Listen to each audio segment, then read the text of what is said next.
Hello and welcome to Tech Deals. I recently tested 4 generations of 60 series cards from NVIDIA at 1080p high detail in 10 games to show generational performance improvement across 6 years of mainstream video cards. Today we follow up on that with 1440p testing on the same 4 cards to see how well they all stack up.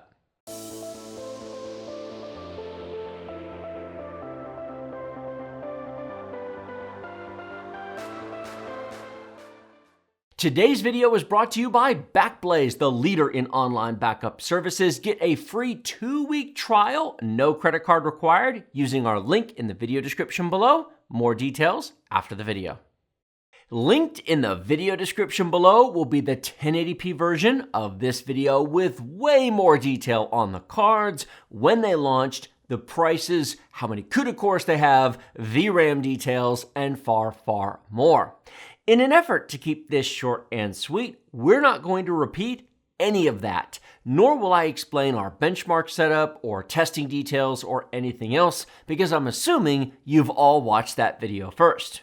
If you didn't, or you skipped it, or somehow found this video via search first and didn't see the first one, please check the video description below for the link to that video. Go watch it first and then come back here for the 1440p results. Our first game is Assassin's Creed Odyssey, a challenging game to run well given Ubisoft's famous optimization. This is a good example of why many people call video cards like the RTX 2060 Super a 1440p card, because it does in fact run this game pretty well at 1440p high detail. It is, however, worth noting that this game is 2 years old, having come out in 2018. And the 2060 Super came out a year later in 2019, so I would hope it runs this game well at 1440p. Now, the 3060 Ti is faster, but not hugely so, at 97 frames per second average and 71 frames per second 1% low. The 1060, nice as it once was, really is the wrong card to consider for 1440p gaming, and keep in mind the 1060 was only 2 years old when Assassin's Creed Odyssey came out. The 960 is here simply to show generational changes over time. No one with any sense is trying to run Assassin's Creed Odyssey at 1440p on this GPU at any detail settings. At least, I hope not. Assassin's Creed Valhalla is a new game to our tests. We'll continue to run both Odyssey and Valhalla for a while together to enable comparisons between a 2018 AAA game and a 2020 AAA game from the same company using the same basic game design. Does the 2060 Super run this game at 1440p high detail? Yeah, mostly, sort of. 61 frames per second average sounds okay. But this is the built-in benchmark, not live gameplay with combat, and the 1% low is, drumroll please, 45. Yes, really. Expect dips even lower in real play. It works, but medium detail or other tweaks, including render resolution, will be needed for a smooth experience. Even the new $400 RTX 3060 Ti doesn't hold 60 frames per second on the 1% low here, which is why my general suggestion that the RTX 3080 be used for a 1440p AAA gaming card exists. 10 gigabytes of VRAM combined with 80% more CUDA cores makes the 3080 a far superior option if you want more than 5 minutes of 1440p gaming on your new shiny GPU before new games come out that crush it. Anno 1800 is a completely different type of game, company, and game engine than Assassin's Creed, and it shows that while my comments there are true, they are not universal. Game choice is key, so I'm trying to include more companies to provide different results that are useful to more of you. The 2060 Super performs very well here. If you're looking for a stable, solid 60 frames per second, more than 99% of the time, you've come to the right place. Even the 1060 would work if you lowered the detail to medium and tweaked it a bit. And this is also the sort of game where 50 frames per second won't kill you from time to time. Now the 960, well, it exists. And if you went to minimum detail, yeah, it would run this game. But again, this is here more for reference than anything else. Borderlands 3 squeaks by with just over 60 frames per second average on the 2060 Super, but it falls behind at 53 frames per second on the 1% low. Medium detail will be needed to really smooth out performance on this card. I'd like to take this time to remind you all that Borderlands 3 came out in 2019, and so did the 2060 Super. Now maybe that says more about the game than the card. Hard to say, but Borderlands is a hugely popular franchise that millions of people play. Now, if instead you had simply bought a 2080 in 2018, the year before, or maybe a 2070 Super in 2019, you'd have better 1440p gaming in this title and others, your card would last longer, and it might be easier to skip an early upgrade to something like the 3060 Ti, one of the benefits of overbuying your graphics card by a bit, as opposed to just buying barely enough for when it comes out. F1 2020 remains the easy game to play amongst these benchmarks, partly to include a driving game, and partly to show that not all games require super mega insane GPUs every other year. 80 frames per second average on the 4-year-old 1060 is a solid result with a 66 frames per second 1% low. Turn the details down to medium and you'd even get playable frame rates on the 6-year-old 960, the only game in this suite of 10 that you can honestly say that about. The 2060 Super would nicely drive a 1440p 144Hz monitor in your racing game, but keep in mind this is one of the easiest current racing games to run. Now I'm open to suggestions on another racing game that is more challenging to run to add to our benchmark list. That's what the comment section is there down below for. Far Cry New Dawn, the standalone expansion to Far Cry 5, has a benchmark that tends to be CPU-bound more than others. How many of you would think that a brand new RTX 3060 Ti would be partly CPU bottlenecked on an i9-10900K at 5 GHz? Not all the time, not even often, but it is some of the time. That's part of why the 3060 Ti doesn't look that much faster than the 2060 Super here. It isn't able to run at full speed due to the lack of CPU power. I know, who would have thought? Now, some of you might say, why not use Zen 3? Why not the upcoming Rocket League? Those are faster. Yes, they are, but changing the test bench requires retesting every game on every card at every resolution. We won't change our GPU test bench again until either Zen 4 or Alder Lake launch in about a year or so for exactly that reason. Ghost Recon Breakpoint is one of my favorite recent games to play. I have 100 hours in this game now and a fully explored map, or at least mostly explored. The GTX 1060 technically runs at 60 frames per second here, but it isn't really smooth at these settings in actual play. Medium detail or 80% render resolution would be. So consider those options if you have a 1060 and you want to play. However, I do feel the need to point out this game is 18 months old, and it has gotten a lot of updates and, dare I say, optimizations from Ubisoft since launch, and we're testing using the Vulkan API, which runs much better than DirectX. Run this same test on the launch version of the game using DirectX instead of Vulkan, and the 1060 wouldn't be doing nearly this well. Now, the 1060 was also only 2.5 years old when this game came out. For some reason, 60 series cards have been called 1440p gaming cards for the past few generations, but they're really hit and miss in that aspect, and at the very least, they don't last very long at that resolution. It certainly was not even 3 years old when Ghost Recon Breakpoint came out. Now, moving on to the 2060 Super. It runs this game spectacularly at 1440p. Naturally, being a 2019 GPU for a 2019 game, I sure as well would hope so. Borderlands 3. Having said that, if you have a 1440p 144Hz monitor, you can see the 3060 Ti averages 145 frames per second. So a better choice for that, assuming you can't find a 3080, which is honestly a far better choice for such a monitor. Horizon Zero Dawn, the PC port of a PlayStation 4 game that runs like two interns were given a week to code it while hopped up on Red Bull.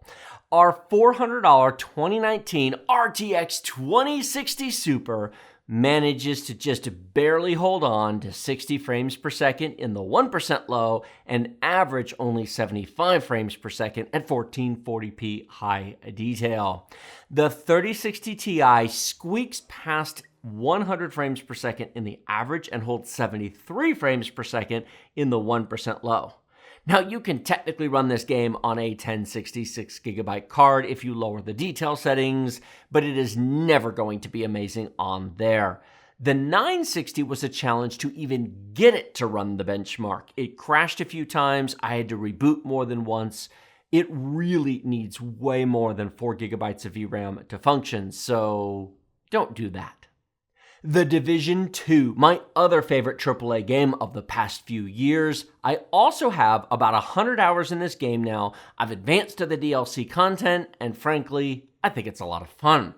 A fairly well-optimized game. Yes, I know, Ubisoft, it really is. It will run on a wide variety of hardware, including a 1060 if you lower the detail just a bit or adjust render resolution, but it is much happier on the 2060 Super at 1440p. The scaling on the 3060 Ti is solid, taking us up to 125 frames per second average and 105 on the 1% low.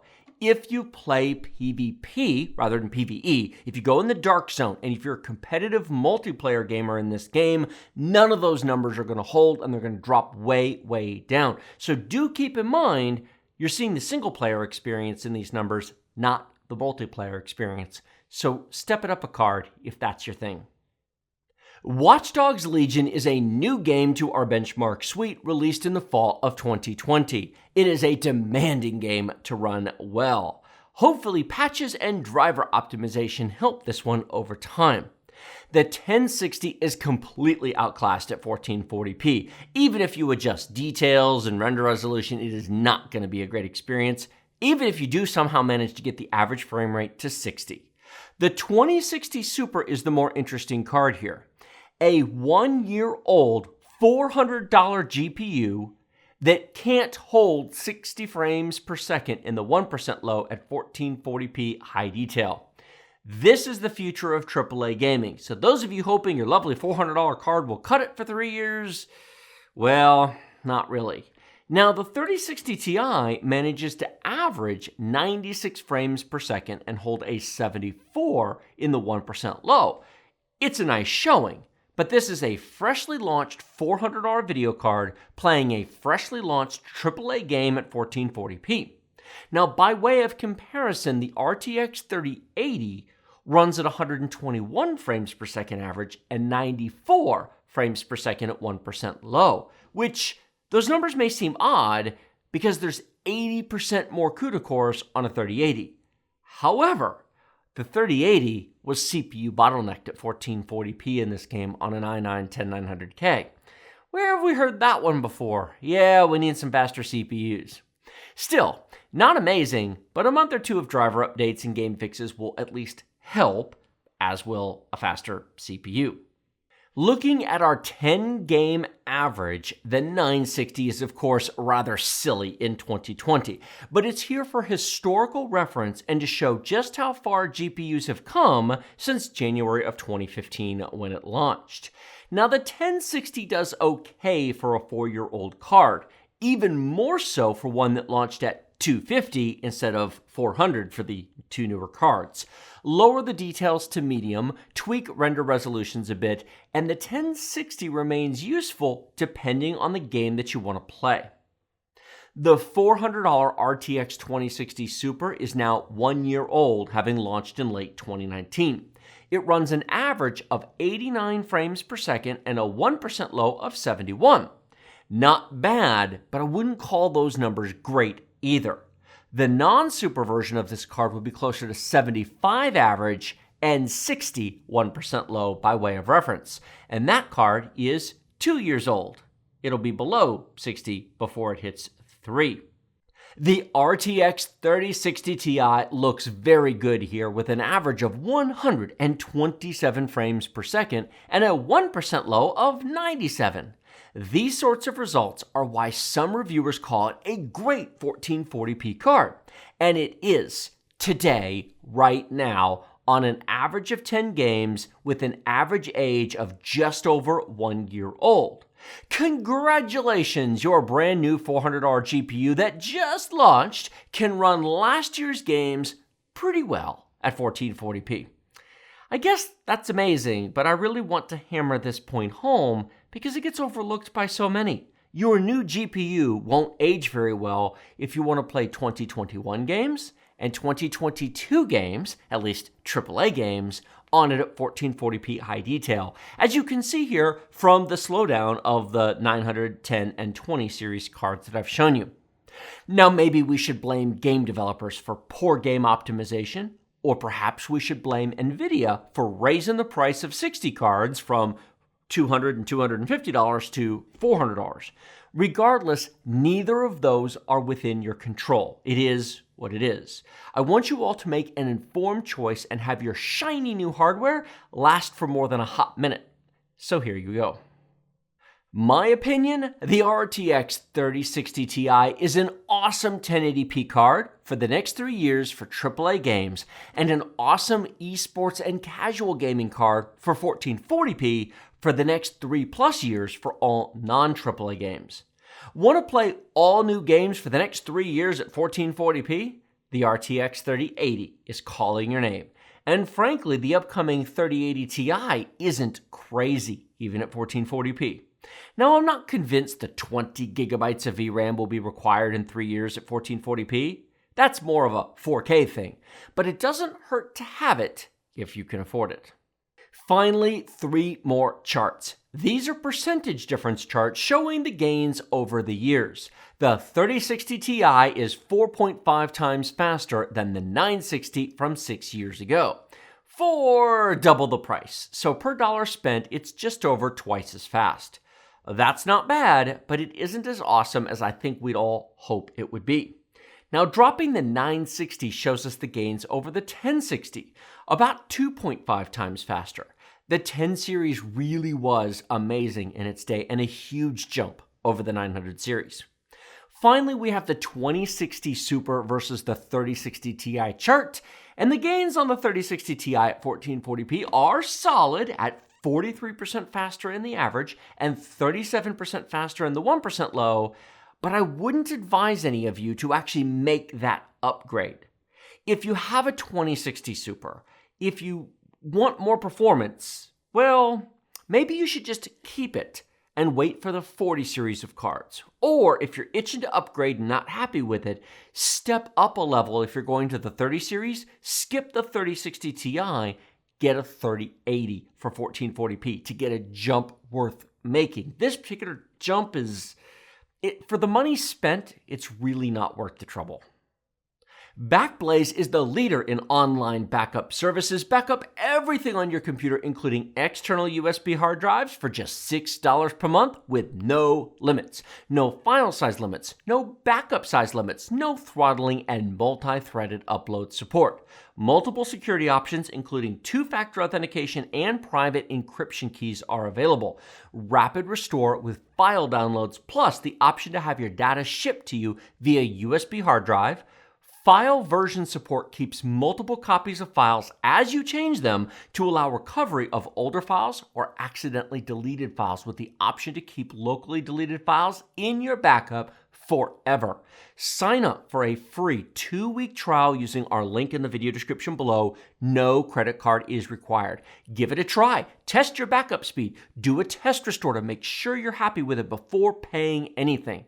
We have been paying customers of BackBlaze for 9 years, long before we had a YouTube channel, and we highly recommend it. Thank you all so much for watching to the very end. 2 gold stars for all of you still here. Like this video if you like it, share it with your friends if you love it. Remember to smash that subscribe button if you're not already subscribed. Hit the bell notification icon to be notified when new videos come out. And if you love our content and want to support us directly, smash that join button next to it. Join the nation, get access to a bunch of benefits.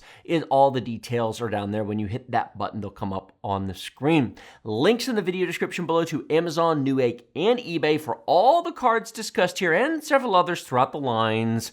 Those are affiliate links. They support the channel. If you like our content and you want to support us at no extra cost to you, you can use those links to buy anything at all, even a jar of peanut butter. It doesn't make any difference what you buy when you go check out using those links, and it is greatly, greatly appreciated. Join us over on the Tech Deals Discord. Follow us on Twitter for deal updates. And as always, thank you so much for watching, and I will see all of you next time.